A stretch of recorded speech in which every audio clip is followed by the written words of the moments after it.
4 గంటల పాటు సాగుతున్న తెలంగాణ కేబినెట్ సమావేశంలో కీలక నిర్ణయాలు తీసుకున్నారు.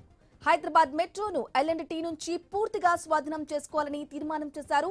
అలాగే తెలంగాణ వైద్య విధాన పరిషత్ పేరును ప్రభుత్వం మార్పు చేసింది.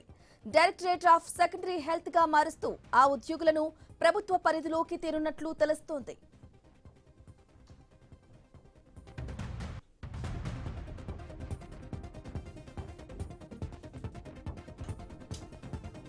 రైట్ గా 4 గంటల పాటు తెలంగాణ కేబినెట్ సమావేశం కొనసాగుతోంది. ఇందులో కీలక నిర్ణయాలు తీసుకున్నారు. ఇదే విషయానికి సంబంధించి పూర్తి సమాచారం అందించడానికి మా ప్రతినిధి స్వామి ఫోన్ ద్వారా అందిస్తారు. స్వామి, బ్రాహ్మణి తెలంగాణ కేబినెట్ సమావేశం 4 గంటలు ప్రారంభమైంది. 8 గంటలు కావస్తుంది. 4 గంటలుగా కొనసాగుతుంది. మొత్తం 57 అంశాలను ఎజెండాగా తీసుకొని కేబినెట్ లో చర్చిస్తున్నట్టుగా మనకు తెలుస్తుంది. ఇప్పటికీ హైదరాబాద్ మెట్రోను దేశంలోనే మొట్టమొదటిసారిగా పబ్లిక్ ప్రైవేట్ పార్ట్నర్షిప్ లో మొదలైనటువంటి హైదరాబాద్ మెట్రో లాస్ వస్తున్న కారణంగా దాన్ని ఫర్దర్ ఎక్స్టెన్షన్ కు వెళ్లాలంటే ఈ సంస్థ ఎన్ఓసి ఇవ్వాలి. వాళ్ళు ఎన్ఓసి ఇవ్వడం కంటే కూడా దీన్ని మేము లాస్ లో వస్తుందో ప్రభుత్వం టేక్ ఓవర్ చేసుకుంటే ఇచ్చేస్తామని చెప్పేసి గతంలో ఎలాంటి చెప్పడంతో కూడా ప్రభుత్వం ఆ టేక్ ఓవర్ సంబంధించిన కసరత్తును ప్రారంభించింది. ఇప్పటికి ఒక కేబినెట్ సబ్ కమిటీని వేసి అందులో ఉన్నటువంటి లాభ నష్టాలను అంచనా వేసుకొని ఎంత మనం ఎలాంటికి చెల్లించాల్సి వస్తుంది, ఎంత భూముల్ని ఎలాంటికి కట్టబెట్టాము, దీనికి సంబంధించి ఫర్దర్ గా దీన్ని ఏ విధంగా టేక్ ఓవర్ చేసుకోవాలి, ఫర్దర్ ఎక్స్టెన్షన్స్ కి ఎలాంటి నుంచి కాకుండా ప్రభుత్వమే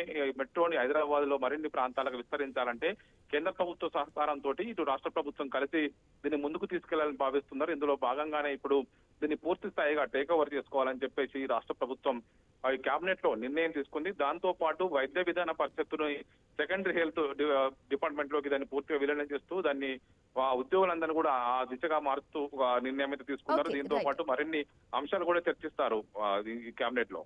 right Swami, thank you for the updates.